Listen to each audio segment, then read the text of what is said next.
Je m'appelle Miles Carter et, il y a 9 ans, j'étais la risée de mon propre mariage. Je me souviens de la chaleur du soleil de l'après-midi qui tapait sur les marches du palais de justice, debout dans un costume d'emprunt qui sentait légèrement la naphtaline. La mariée à côté de moi, radieuse et blanche comme la soie. Derrière nous, la famille d'Ivy, les Stanton, observait avec un mépris dissimulé sous des sourires peints. Des chirurgiens en veste cirée, des chercheurs aux boutons de manchette polis et des professeurs aux badges impeccables étaient alignés sur les bancs, murmurant entre eux. J'avais l'impression que leurs yeux me fixaient comme si j'étais une pièce à conviction dans une gestion universitaire tordue. Le vilain bachelier, m'appelait il. Indigne d'Ivy Stanton, sans rapport avec leur héritage, un mécanicien aux mains tachées de graisse là où aurait dû être mon pédigré. Leur verdict fut rapide et unanime. Je n'avais pas ma place. Ivy me serra la main lorsque le juge me demanda si nous nous acceptions. Ses yeux rencontrèrent les miens, fixes et chaleureux, et je dis, je le fais avec plus de conviction que jamais. Mais lorsque nos lèvres se frôlèrent pour ce premier baiser conjugal, je sentis une pointe d'amertume sous sa douceur, du regret peut-être, ou la peur de ce qui avait déjà été perdu. La famille n'applaudit pas. Ils ne sourirent pas. Ils se détournèrent simplement. Mon beau-père, le docteur Julian Stanton, se pencha en avant et murmura à mon beau-père, elle verra la vérité bien assez tôt. Et ainsi, la décennie suivante de ma vie fut définie par le fait de lui prouver qu'il avait tort. Maintenant, après des années à reconstruire ma vie, je rénovais des moteurs au lieu de montres en or, je réécrivais du code au lieu de rédiger des travaux universitaires. Je me retrouvais dans le hall de marbre du Roseview Hotel. Les cristaux du lustre clignotaient au-dessus de ma tête, diffusant la lumière comme des diamants brisés. Le parfum des orchidées et du champagne était si doux qu'il donnait le vertige. Je savais que chaque recoin de cet endroit avait été méticuleusement planifié par Fiona, la sœur cadette d'Ivy, car tout ce que les Stanton touchaient était soigné avec la précision d'un chirurgien. Je n'avais jamais été invité ici, mais je n'en avais pas besoin. J'avais quelque chose de bien plus puissant qu'une invitation poussiéreuse. J'avais réussi. Mes cheveux étaient impeccables, coiffés par un coiffeur qui me facturait autant que ce que je gagnais en une semaine. Mon costume était gris anthracite sur mesure, parfaitement ajusté aux épaules et à la taille, le pantalon tombant en une ligne nette sur des Richelieu cirés. Le miroir des toilettes me reflétait un homme que je reconnaissais à peine. Large d'épaules, sûr de lui, le regard empreint de récits de nuit tardive et de triomphe précoce. L'homme autrefois mis à l'écart par la royauté universitaire était devenu l'architecte même de leur nouvelle technologie médicale. Pourtant, je ressentais une lueur de cette ancienne nervosité en retournant dans la salle de réception, zigzagant entre les tables habillées de lin ivoire et de verre en cristal. Je m'arrêtai au bord de la piste de danse. Les invités formaient une marée de blouses blanches impeccables et de robes à paillettes, riant par grappes et trinquant avec des flûtes de champagne dorées. Leurs regards se posèrent sur moi à mon approche, la curiosité envahissant la salle comme une force physique. Puis je les vis, le docteur Margaret Stanton, resplendissante dans sa soie émeraude, les lèvres pincées de dégoût. Fiona, drapée de mousseline lavande, la bouche tordue en un rictus méprisant. Leur regard me transperçait comme si j'étais une mouche bourdonnant contre le vitrail de leur monde parfait. Pourquoi ce défaut est-il ici? Margaret cracha les mots si brusquement qu'ils fendirent l'air. Sa voix résonna dans la salle et plusieurs têtes se tournèrent.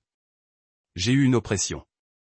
Je me préparais à ce que Fiona se lève de son siège, le visage de porcelaine ravagé. Vous n'êtes pas invité, siffla-t-elle, chaque syllabe suintant de venin. Un silence se fit parmi les invités. Le vœu sacré de célébration brisé par leur dédain. Je levai le menton et m'autorisai un lent sourire. Mon cœur battait fort, mais ma voix était calme. Tu n'imagines pas? Les mots flottaient dans l'air, me surprenant même par leur autorité tranquille. Le nouveau mari de Fiona, le docteur Malcolm Haye, responsable de l'innovation à l'hôpital Glenbridge, se leva si vite que sa chaise racla le sol en marbre. Ses joues rougirent. Comment oses-tu? Tonna-t-il. Quel homme est-il? Il hésita, car je ne reculais pas devant son regard noir.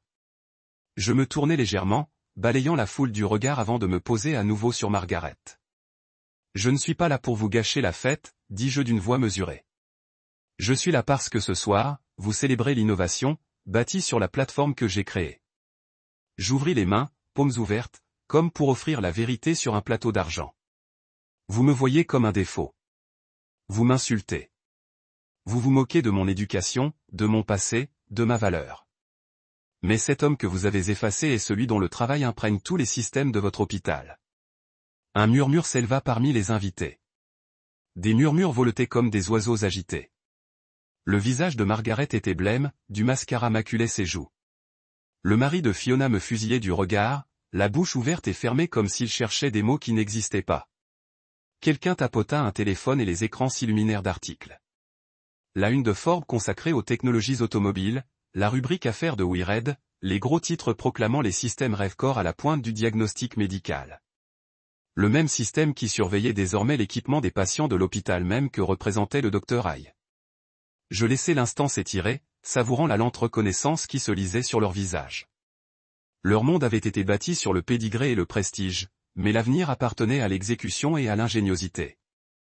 Je repris la parole, plus doucement, mais non moins ferme. Je ne suis pas venu ici pour des excuses. Je ne suis pas venu pour une validation. Je suis venu pour me rappeler que votre rejet n'a jamais été la fin de mon histoire. Il a été l'étincelle qui a tout allumé. Le docteur Aye a pleuré mes paroles. Puis il hocha brusquement la tête, comme pour mettre fin à un débat houleux. Il s'avança et posa une main sur le bras de Fiona. Miles Carter, annonça-t-il d'une voix qui portait à travers la salle, est le fondateur de Revcor Systems, le même Revcor qui avait remplacé les 3/4 de notre plateforme de diagnostic obsolète le trimestre dernier. La reconnaissance se lisait sur les visages des invités. Étonnement, confusion, admiration réticente. La salle bourdonnait tandis que les conversations reprenaient, empreintes d'étonnement face à l'homme qu'ils avaient autrefois écarté. J'inclinai la tête en une brève révérence polie, puis tournai les talons et me dirigeai vers la sortie. Le visage d'Yvette apparut un instant, pâle, confus, les yeux pleins d'interrogations. Je ne regardais pas en arrière. Chaque pas me semblait plus léger que le précédent, comme si je me débarrassais du poids de 9 ans de dérision. Dehors, Elia et mon équipe attendaient dans la voiture, moteur au ralenti. Ils m'acclamèrent à ma sortie, me tapant dans le dos. Je montai à bord, la portière se refermant avec un léger clic.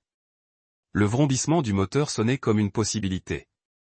Je me suis adossé au dossier du siège en cuir, le cœur battant la chamade, non pas à cause de ses orchidées ou de ses discours, mais à cause du fantôme qui revenait triomphant, souriant, intouchable.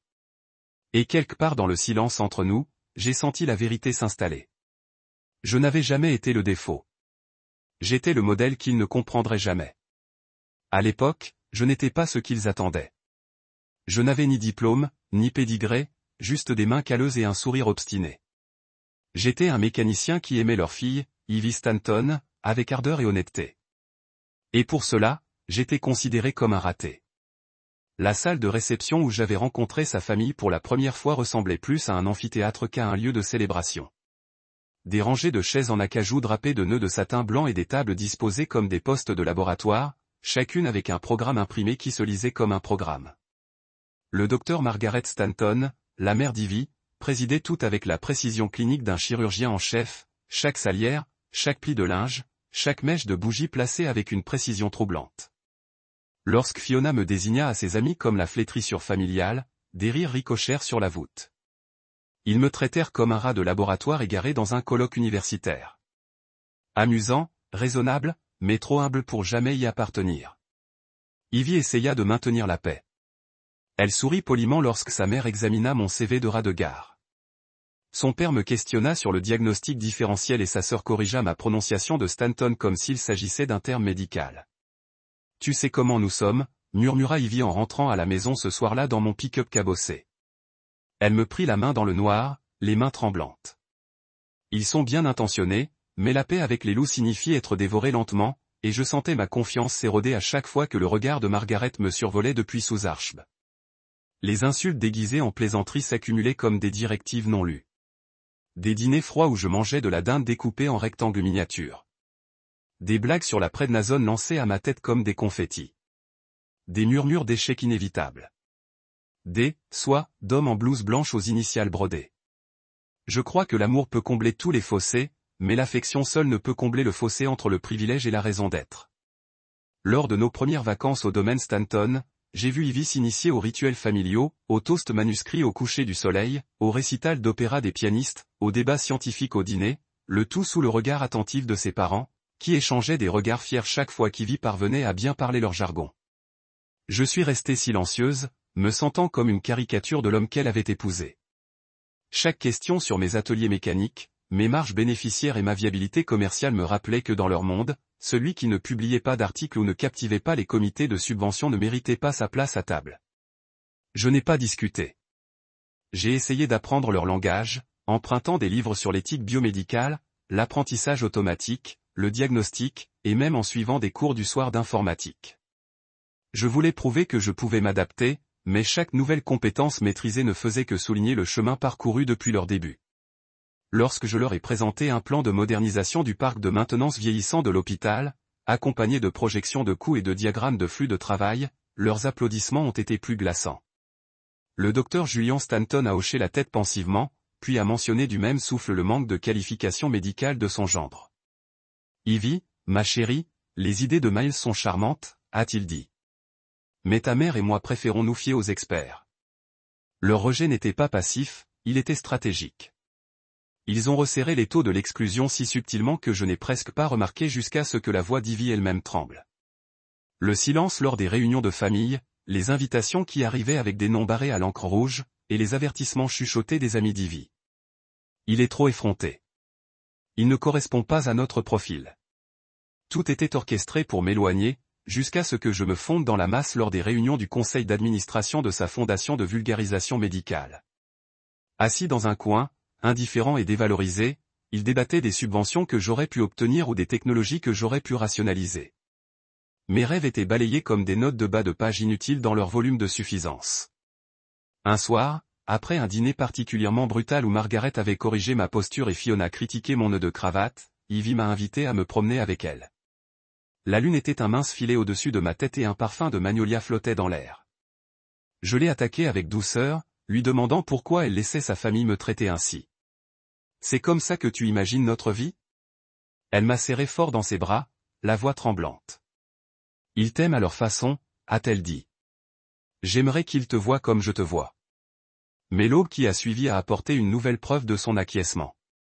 Un mot d'excuse élégamment épinglé de sa sœur, suivi d'un SMS de son père m'excusant de la prochaine réunion du conseil d'administration pour mon propre confort. Il n'y avait aucune victoire à plaider pour être acceptée.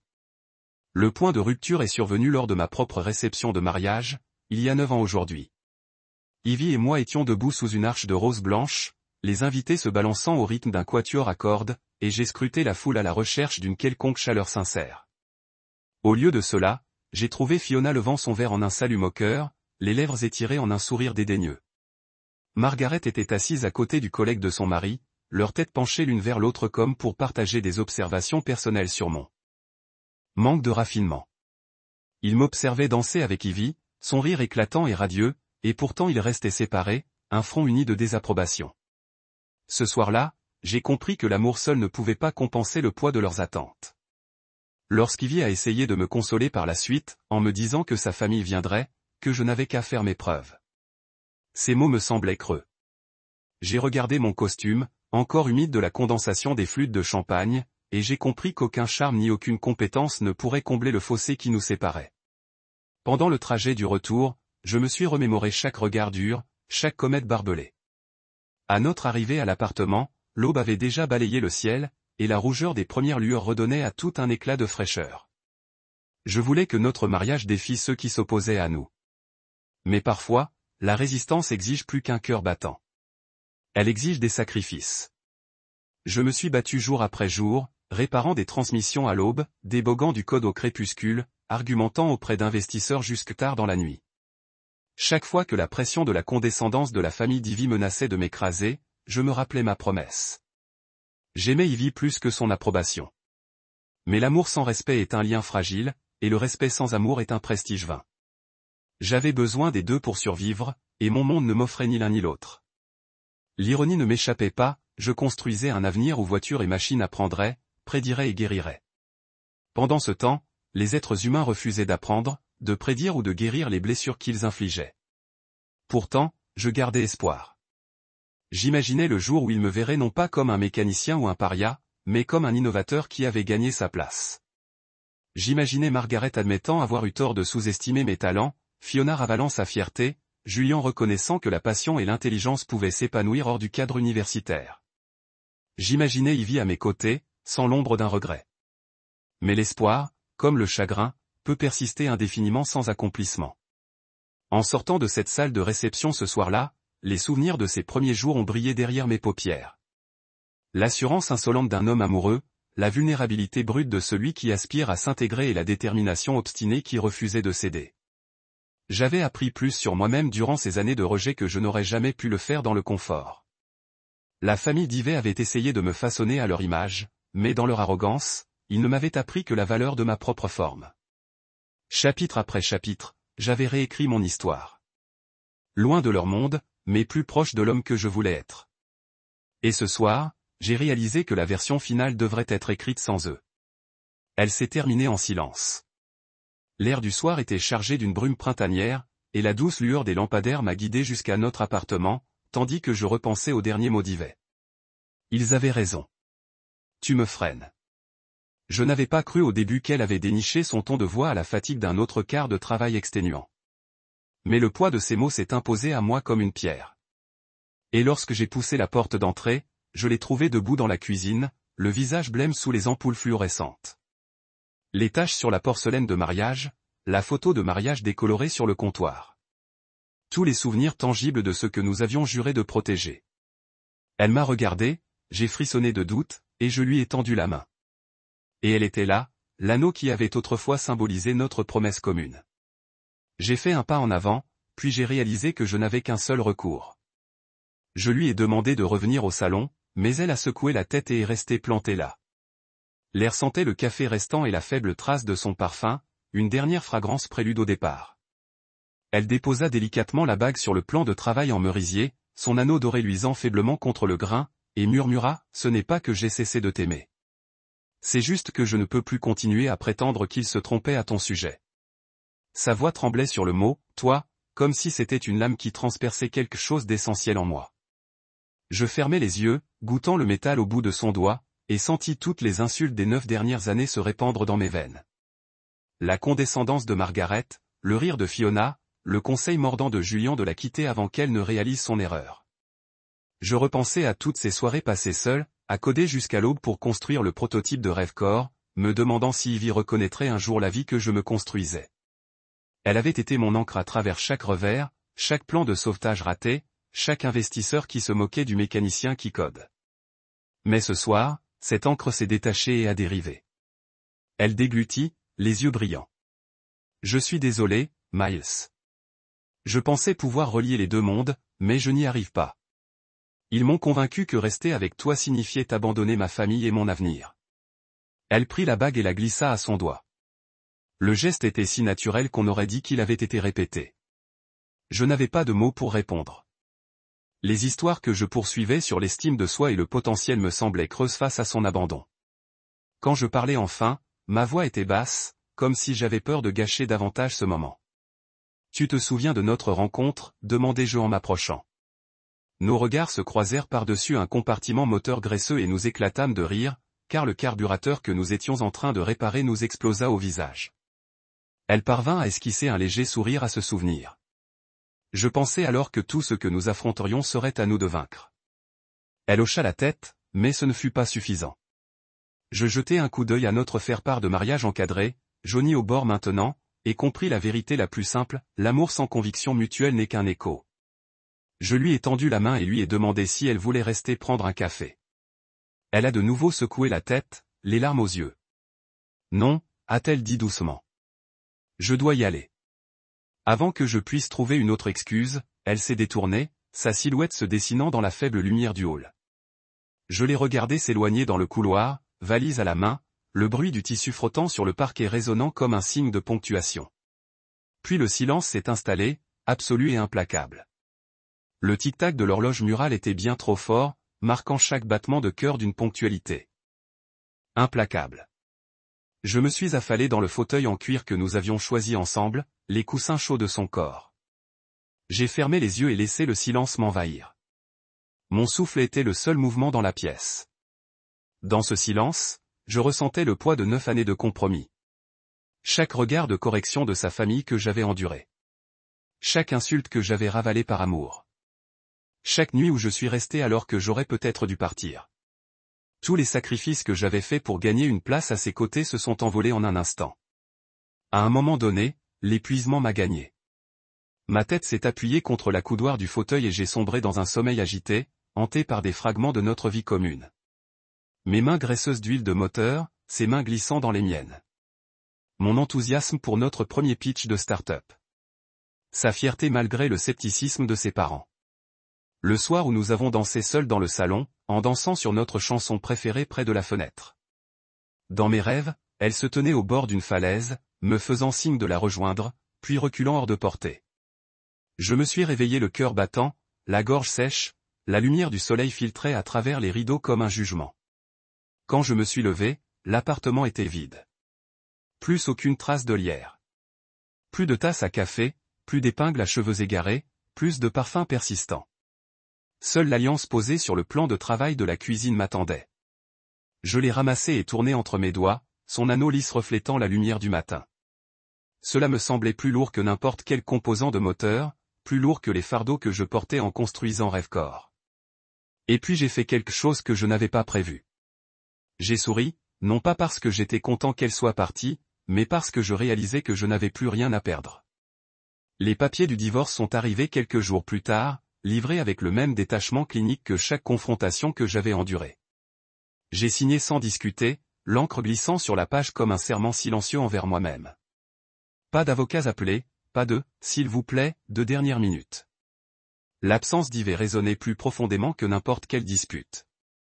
Elle marquait la fin d'un chapitre où j'avais été jugé sur mon pédigré, mon éducation et mes noms de famille. Maintenant, j'étais libre de poursuivre la vision qui avait brillé en moi depuis cette première explosion de moteur ratée. Dans les semaines qui ont suivi, le chagrin a pris un rythme régulier. J'allais au garage chaque matin, je m'essuyais les mains avec un chiffon et me perdais dans la symphonie mécanique des pistons et des roulements de pistons. Le soir, je retournais à mon ordinateur portable, les doigts dansant sur le clavier tandis que les lignes de code s'assemblaient pour former quelque chose de nouveau et de puissant. La base d'utilisateurs de Revor grandissait. Les concessionnaires de tout le pays réclamaient des démonstrations. La plateforme apprenait de chaque session de diagnostic, se perfectionnant comme un organisme vivant. Et à chaque avancée, je sentais le vide laissé par le départ d'Ivy se remplir non pas de tristesse, mais de détermination. Mes amis étaient les premiers à remarquer le changement. Liam Burke m'a envoyé un SMS de félicitations après la signature du 3e contrat international de Rêvecore. Elia, mon développeur principal, m'a invité à un dîner de célébration et à lever mon verre à Miles Carter, l'homme du moment. J'ai accueilli leurs compliments d'un hochement de tête discret et j'ai remercié ceux qui avaient reconnu ma valeur sans la remettre en question. Les nuits que je passais seul n'étaient plus hantées par le rejet, mais dynamisées par un objectif. J'écrivais des énoncés de mission sur des barres blanches, dessinais des feuilles de route sur des serviettes en papier et présentais mes projets aux investisseurs avec une ferveur née de la résilience. Chaque étape franchie me semblait une déclaration. J'étais plus que la somme de mon passé. Un après-midi, je me suis retrouvé à contempler le jugement de divorce épinglé au-dessus de mon bureau. Les lettres en gras, jugement définitif, brillaient sur la page. Je les déchirai, froissé et jeté à la poubelle avec un sentiment d'irrévocabilité. Ce document avait été l'aboutissement du doute et du désespoir, mais il représentait désormais le possible. J'avais quitté une vie qui exigeait le conformisme pour une vie qui célébrait l'innovation. Le coup de grâce avait été porté en silence, mais de ce silence est née la plus forte affirmation de toutes, je m'appartenais. Et j'ai donc continué, traçant un chemin défini non par le pédigré ou l'approbation, mais par la passion et la persévérance. La bague est restée sur ma commode pendant des semaines, jusqu'à ce qu'un matin, je réalise que je n'avais plus besoin de ce rappel. Je l'ai jetée dans la poubelle à côté de la poubelle et je l'ai vue disparaître sous une pile de codes imprimés. Aucun regret, aucune tristesse persistante, juste le ronronnement d'un moteur qui tourne, prêt à me propulser vers un avenir que je créerai moi-même. Je suis resté silencieux après la clôture de la série A de Rêvecore. Assez de fonds pour embaucher une équipe dédiée et lancer notre premier pilote international. Je trouvais du réconfort dans la routine plutôt que dans la réalité. Les matins commençaient aux premières lueurs du jour, non pas avec un petit déjeuner au champagne ou des selfies triomphants, mais avec un café noir froid dans l'arrière-boutique sombre, entouré de panneaux blancs barrés de demandes de fonctionnalités et de rapports de bugs. Mon reflet dans la fenêtre du bureau révélait un homme qui s'était débarrassé de toutes ses vieilles insécurités. La mâchoire carrée crispée par des années d'entraînement discipliné, les épaules droites sous le poids des responsabilités, le regard brillant de concentration plutôt que de doute. Je me réveillais chaque jour déterminé à construire quelque chose de durable, et non à régler des comptes. J'ai troqué mes fantasmes de vengeance contre des sprints de travail.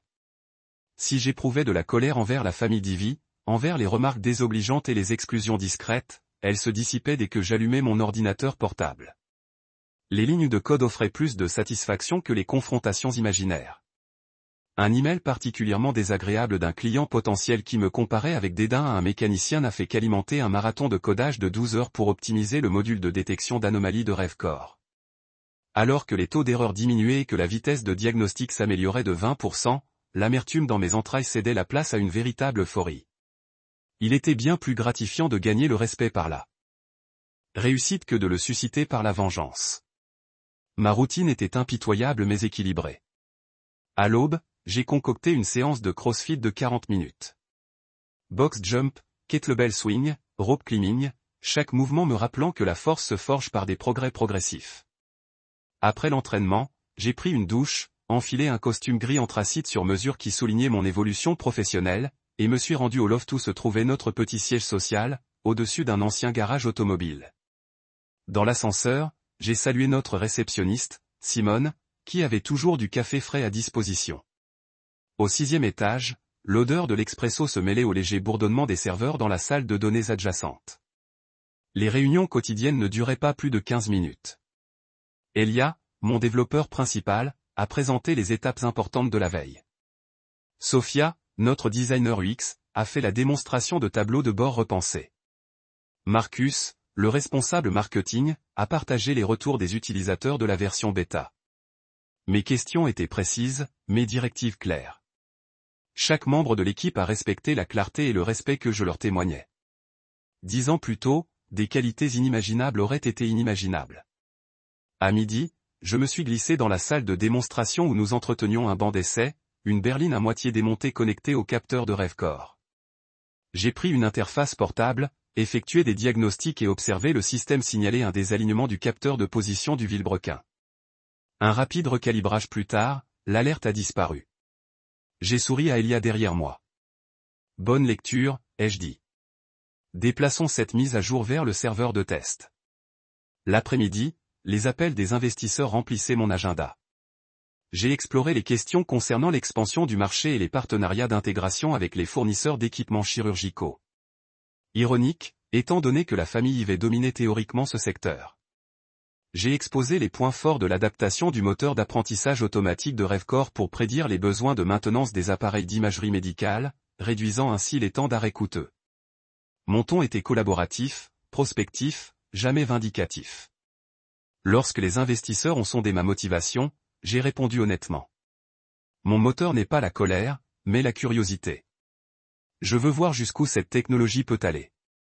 Le déjeuner n'était plus une simple affaire de boissons protéinées à mon bureau. J'ai rencontré des collaborateurs potentiels, des architectes logiciels de grands fournisseurs de cloud, des data scientists spécialisés en analyse prédictive, autour de salades et de poissons grillés. Nous avons discuté de stratégies d'intégration, de protocoles de confidentialité des données et de questions d'évolutivité. Le soir, nous avons plutôt eu droit aux mêmes séances d'évaluation par les pairs, où nous avons vérifié le code de chacun, garantissant la robustesse des algorithmes de RevCore face aux cas extrêmes. Les journées se sont succédées dans une quête constante d'excellence. Comme si chaque ligne de code et chaque réunion stratégique étaient les fondations d'un nouvel héritage. Pourtant, sous la discipline et la réussite, une douce tension couvait. J'étais fier de mon sang-froid, mais une partie de moi aspirait à un moment de réflexion personnelle, à la possibilité de voir la réaction de la famille d'Yves lorsqu'elle prendrait conscience de l'ampleur de ma réussite. Ce désir ne s'est jamais transformé en malveillance. Au lieu de cela prenait la forme d'un scénario hypothétique qui m'amusait pendant mes débogages nocturnes. Leurs visages stupéfaits, leurs excuses forcées emmêlées aux lèvres, la gêne de croiser l'homme dont ils se moquaient autrefois. C'était un rêve fugace, que je n'exprimais jamais, mais que je ne réprimais jamais complètement. Même en coachant mon équipe pour peaufiner notre produit, mon esprit s'égarait parfois dans la salle de bal où le monde m'avait autrefois rejeté. J'enfouissais cette tension sous ma productivité. Les week-ends, j'organisais des hackathons dans le loft, des boîtes à pizza jonchaient les tables de conférence, des équipes s'affairaient à intégrer de nouveaux outils de visualisation de données, les rires résonnaient sur les murs en briques apparentes. Ces rassemblements favorisaient une camaraderie que je n'avais jamais ressentie avec les Stanton, des victoires partagées et une résolution collective des problèmes plutôt que la condescendance et l'exclusion. Je savourais l'énergie de la collaboration entre esprits brillants. Chaque succès confirmait ma conviction que c'est la méritocratie, et non le népotisme, qui propulsait l'innovation. Des mois d'efforts disciplinés ont abouti à un événement de lancement de produits. Dans un élégant lieu du centre-ville, j'ai dévoilé RevCore 2.0, une plateforme améliorée avec surveillance à distance en temps réel et alerte de maintenance prédictive, utilisant des architectures d'apprentissage profond optimisées par des milliers d'essais routiers. La presse spécialisée occupait les premiers rangs, capturant ma présentation. Nous pensons que les machines devraient parler aussi clairement que les humains. Notre mission est de fournir aux techniciens des informations aussi intuitives qu'une conversation. Les applaudissements ont déferlé sur moi, mais c'est l'article du magazine Thunderbird Engineer du lendemain matin, annonçant que la technologie RevCore redéfinissait le diagnostic automobile, qui a consolidé ma réputation. Pendant tout ce temps, je suis resté discret sur les réseaux sociaux. Mes annonces sur LinkedIn se résumaient à des présentations de produits, des actualités de partenariats et des recrutements clés. J'évitais les publications personnelles qui saluaient mes triomphes comme une justice poétique, préférant présenter chaque étape comme une progression pour chaque technicien et ingénieur qui a fait confiance à notre plateforme. Le monde entier reconnaissait RevCore comme ma création, mais peu connaissait l'histoire du code. Comment chaque fonctionnalité est née d'années de rejet plus que d'une pure curiosité technique. Je préférais qu'il en soit ainsi. L'accent devait être mis sur les solutions, et non sur la rancœur. Puis le bip inattendu est arrivé sur l'agenda d'Elia. Il a levé les yeux pendant le stand-up, fronçant les sourcils à la vue de l'invitation. Les gars, on dirait que l'hôpital Glenbridge organise une réception de mariage pour la fille du docteur Stanton demain soir, a-t-il dit en cliquant sur la date. Apparemment, ils ont envoyé des invitations à quelques partenaires et fournisseurs locaux. Il a tapoté son écran et a ajouté « Votre nom n'y figure pas, évidemment, mais l'équipe d'innovation de Malcolm High est sur la liste des invités car ils ont obtenu la licence de notre plateforme. » Il a marqué une pause, me regardant avec un mélange de curiosité et de sympathie. Quelqu'un d'autre? Le silence a parcouru la salle. Je suis resté immobile, le cœur battant, tandis que les souvenirs me revenaient en masse. Les nœuds de satin, la foule au pupitre, les rires chuchotés à mes dépens. Mon pouls s'est accéléré, non pas d'excitation, mais d'un sentiment indéniable de destinée. Ce n'était pas un échec. C'était une opportunité. Je n'avais pas de RSVP, aucune invitation officielle, mais j'avais quelque chose de bien plus puissant. Une histoire qui a demandé son dernier chapitre. L'homme qui n'était pas autorisé à assister à Ivy et ma propre réception de mariage choisirait maintenant comment il a fait une entrée ici. J'ai inspiré lentement et j'ai rencontré le regard d'Illy. Comptez-moi, dis-je, voix stable. L'équipe a échangé des regards, mais a hoché la tête en soutien. À ce moment-là, j'ai ressenti le nœud d'anticipation familier, le même qui se resserrait autrefois à chaque fois que le regard de Margaret Stanton m'a trouvé. Ce n'est que maintenant, le nœud était empressé de confiance au lieu de doute. Le nouveau moi n'avait pas de place pour se venger.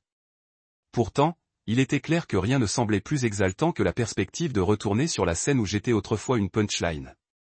Je n'ai pas RSVP. Je n'en avais pas besoin. Au moment où j'ai franchi la porte rose arquée de la grande salle de bal de l'hôtel Roseview, je savais que chaque carreau poli et moulure dorée aurait été témoin de la collision de mon passé et de mon présent. Un lustre de la taille d'un petit yacht a renversé la lumière à travers le plafond voûté, reflétant les gobelets en cristal et les sols polis.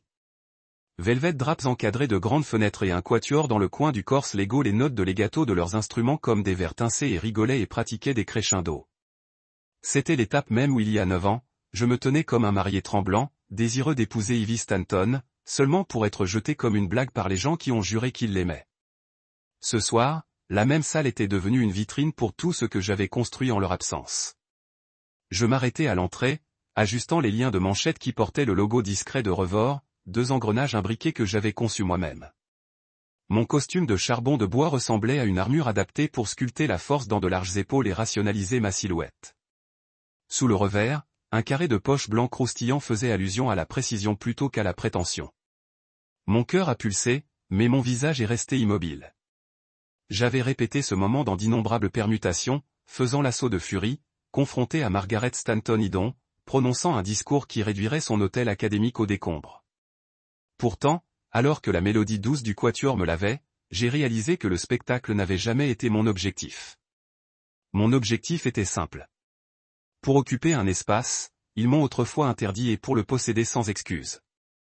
Les invités se sont tournés alors que je me frayais un chemin à travers des tables ornées de draps ivoire, de centres de table en or rose et de cartes de place gravées en cursive.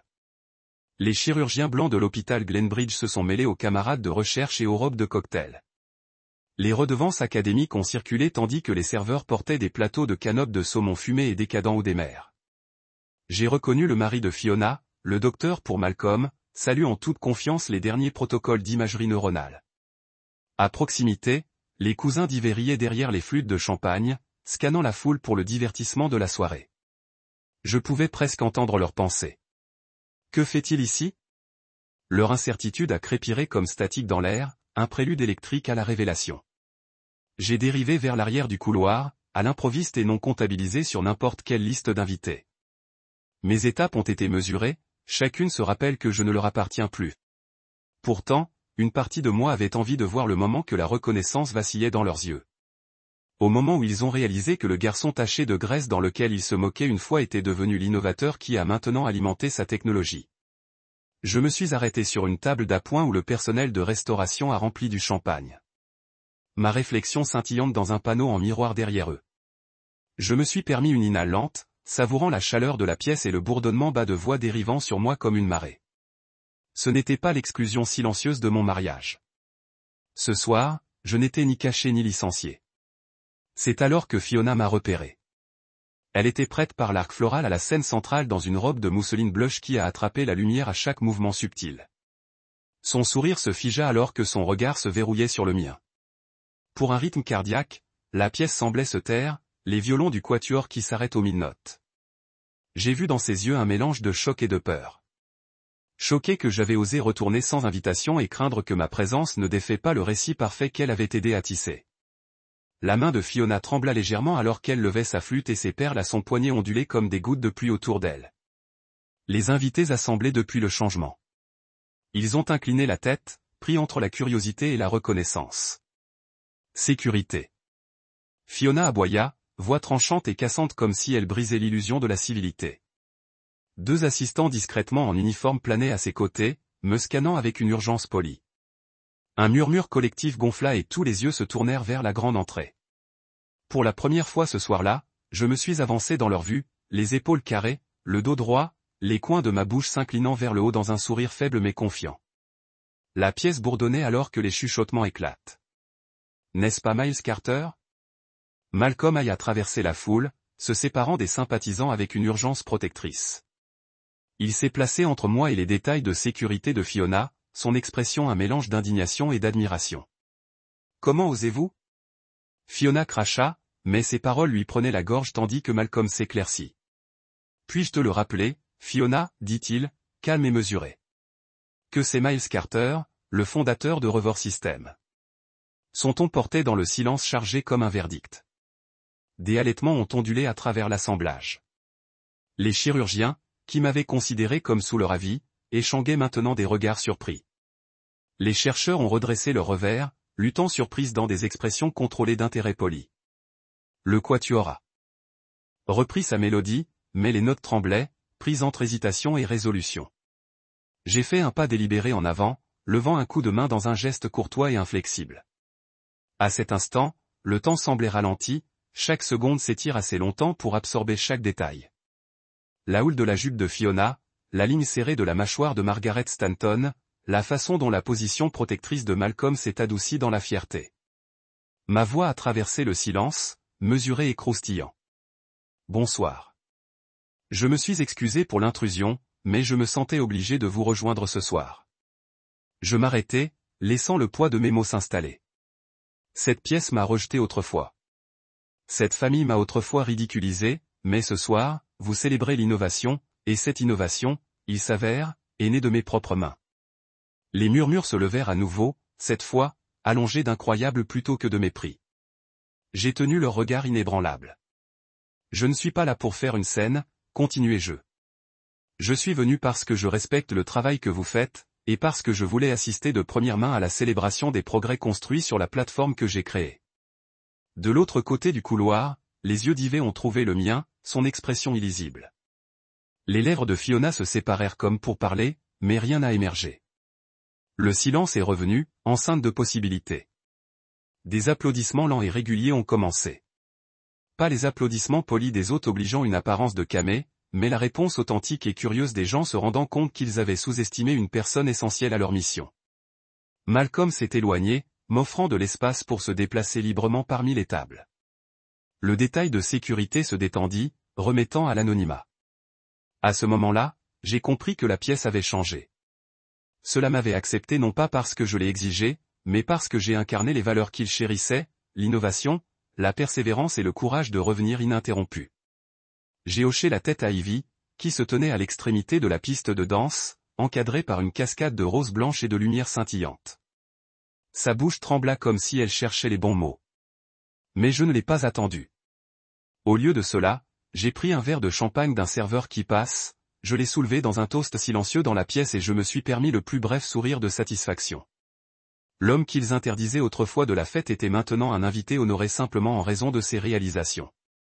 Et comme le quatuor a frappé un cordon triomphant, j'ai réalisé que le chapitre du rejet avait finalement clôturé, et le chapitre suivant, quoi qu'il en soit, serait écrit selon mes propres conditions. Je me tenais au seuil de la salle de réception, ma poitrine se resserrant en regardant le tourbillon des robes et des smokings, le tintement des lunettes, le rire s'élevant comme une marée. L'arc floral qui avait autrefois encadré l'entrée de Fiona maintenant encadrait le mien, mais l'air autour de moi crépitait avec une énergie différente. Fini les regards de la curiosité polie, et leur place s'y naît la confusion, le choc et enfin la reconnaissance. Lorsque la mère de Fiona, le docteur pour Margaret Stanton m'a repéré. Elle se figea mi-toast, sa main tremblant alors qu'elle levait sa flûte de champagne. Les perles de son poignet ont attrapé la lumière, chatoyant comme des papillons effrayés. Sa voix vacilla alors qu'elle siffla. Pourquoi ce défaut est-il ici? Un écho cruel des mots qu'elle avait utilisés pour me rejeter il y a 9 ans. Le temps a percuté en arrière à ce moment-là, et j'ai senti le poids de chaque insulte s'installer comme une pierre dans mon intestin. J'ai rencontré son regard sans tressaillir. À cet instant, le mépris froid qui avait autrefois défini notre relation s'est transformé en quelque chose de plus dangereux. Vulnérabilité. Les lèvres de Margaret se séparèrent, mais aucune excuse n'est venue. Au lieu de cela, ses yeux s'écarquillèrent alors qu'elle enregistrait les détails subtils de mon apparence. Un costume personnalisé qui m'a serré les épaules, une chemise blanche croustillante qui parlait de confiance tranquille, la broche de revers discrète du logo de Revcor dans la lueur du lustre. Le monde qu'elle avait construit sur le pédigré et le prestige trembla maintenant en présence de l'homme qu'elle avait essayé d'effacer. Fiona aboya pour la sécurité, sa voix fragile comme une brindille craquelante. 2 préposés en costume noir se sont avancés vers moi, leurs expressions polies mais déterminées. J'ai levé une seule main dans un geste de calme. S'il vous plaît, dis-je, la voix stable. Il n'y a pas besoin. Le bavardage est mort, la musique a faibli et chaque œil s'est tourné vers le centre de la salle de bal. Les serveurs s'arrêtaient au milieu des verres, des lunettes en cristal se sont posées à des prismes remplis de champagne. Dans ce silence enceinte, j'ai laissé le moment s'étirer, savourant le changement de pouvoir qui avait pris des années d'ambition silencieuse à réaliser. Avant que la sécurité ne puisse me joindre, le docteur Malcolm Haye, le nouveau mari de Fiona, s'est avancé. Son ambition était légendaire à l'hôpital Glenbridge.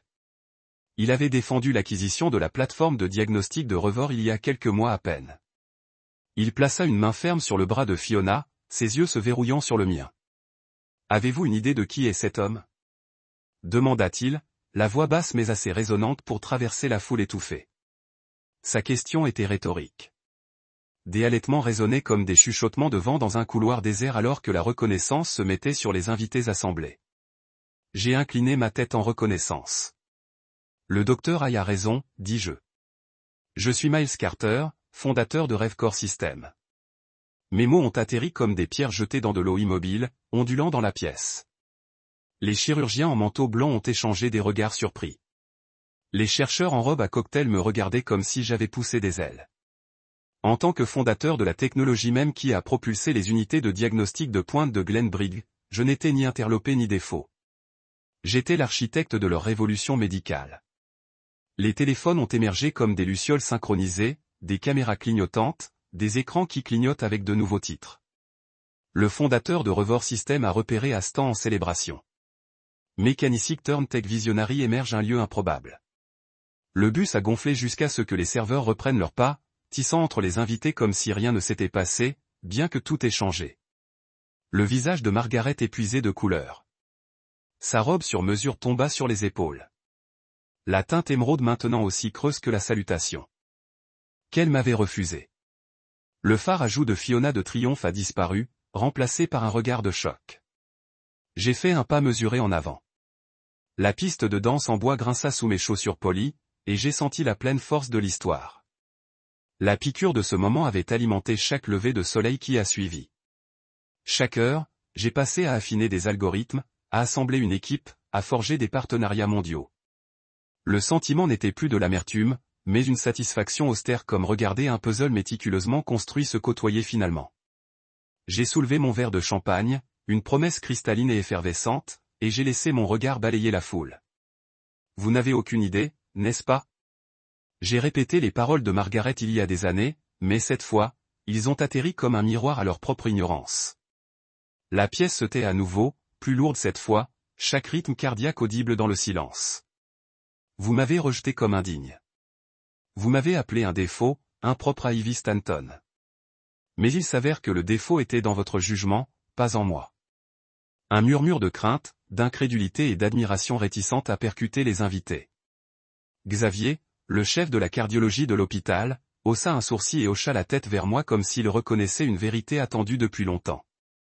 Son geste était petit, mais il portait le poids de l'acceptation institutionnelle. D'autres ont emboîté le pas.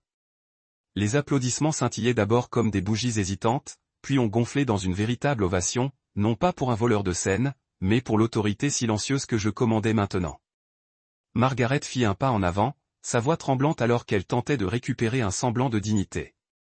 Miles, ma chère, nous avons vacillé, incapables de lancer des excuses et une justification dans une phrase cohérente. La bouche de Fiona était ouverte comme si elle était piquée par une ortie. Même Ivy, debout au bord de la piste de danse dans sa robe pâle, vacilla entre le regret et le soulagement. Je ne leur ai pas donné la possibilité de récupérer.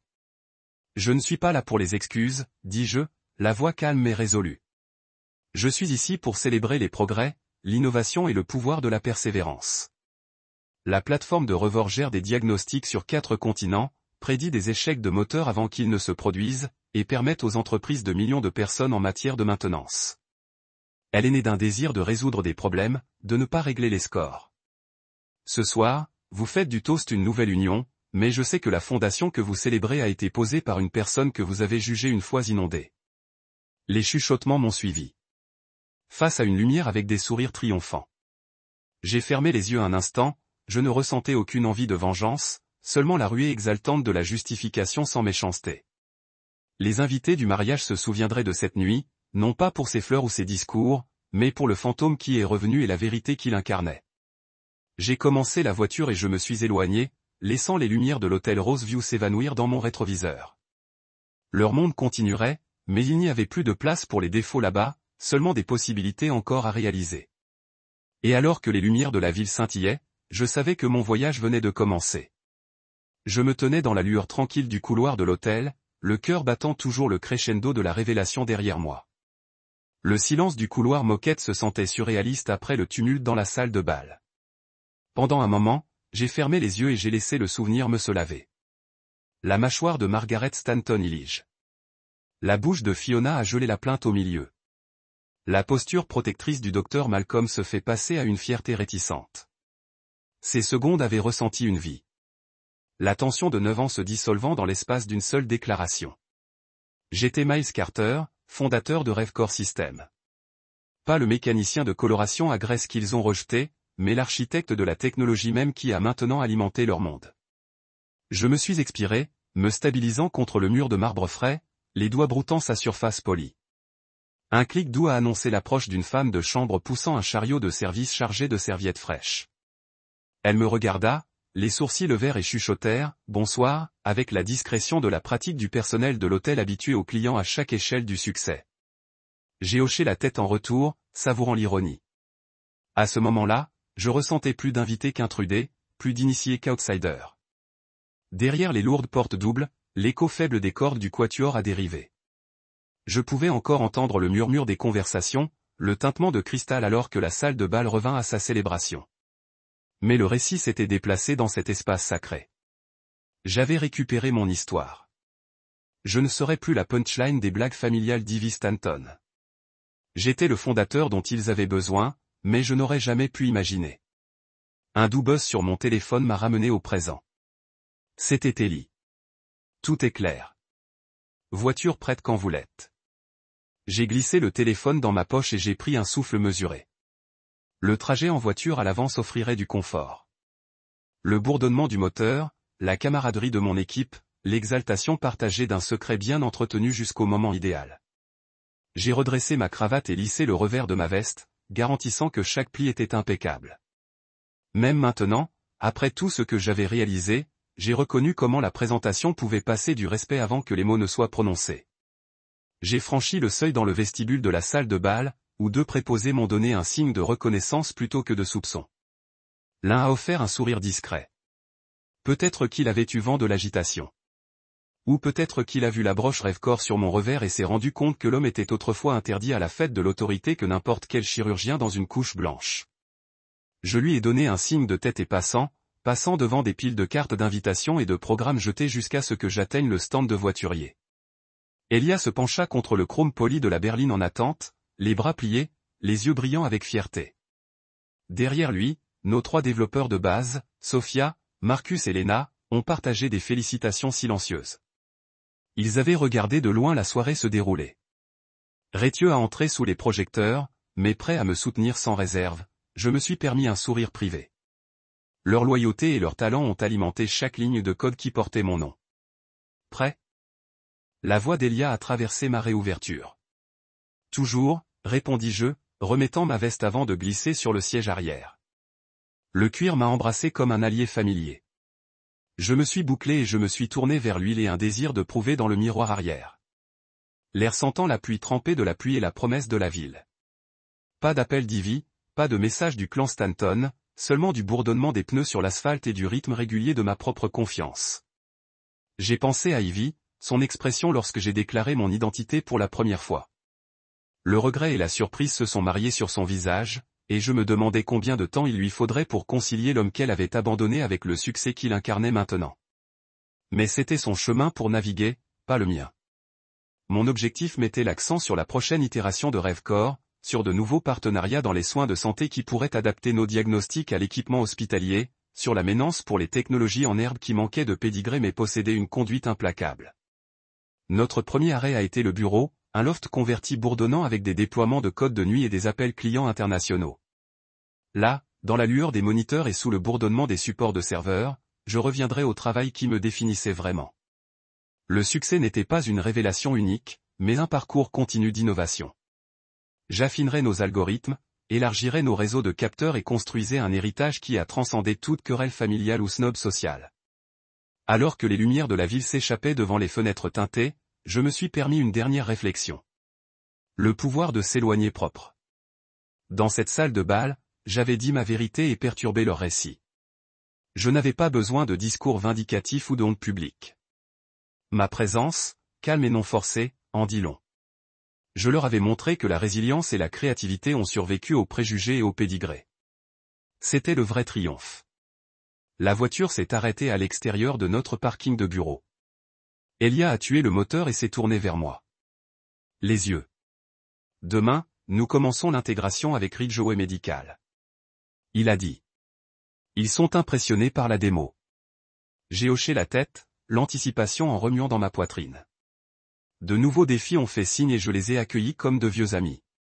Je suis sorti dans la nuit fraîche, le ciel au-dessus d'une tapisserie d'étoiles obscurcie par la lueur de la ville. Le monde s'était déplacé sous mes pieds, les limites redémarrées par des années de persévérance. J'avais récupéré ma valeur, non pas par la confrontation, mais par un dévouement inflexible à mon métier. Aujourd'hui, je n'étais plus défini par ce qui me manquait, mais par ce que j'avais construit, une plateforme, une équipe et une vision.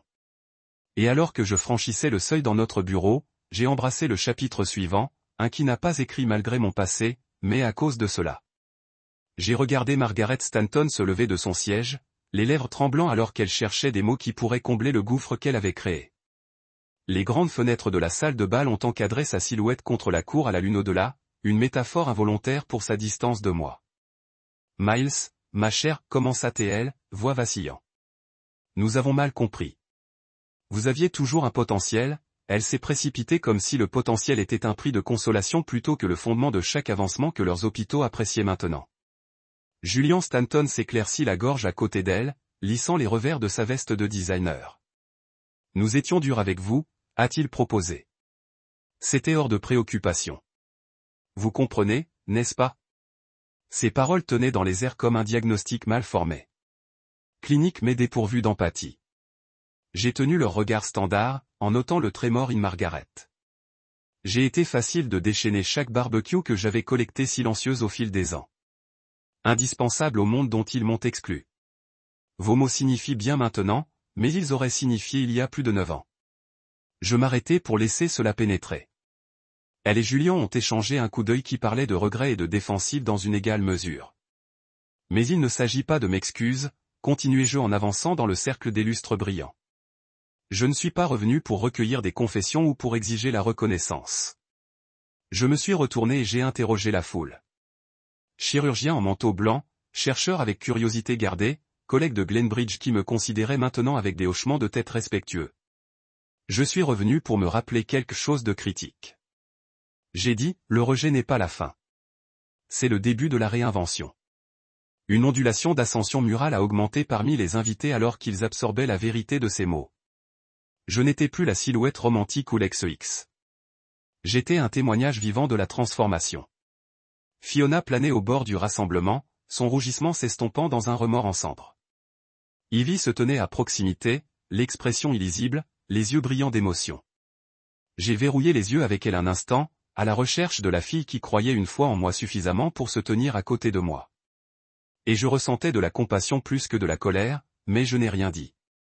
La compassion n'était pas une concession. C'était une confirmation de ma propre croissance. Je suis reconnaissant pour ce soir, j'ai conclu, en élevant mon verre non pas à eux, mais à la vision et à la persévérance. Parce que sans aucun doute, je n'aurais pas construit des systèmes rêve-corps.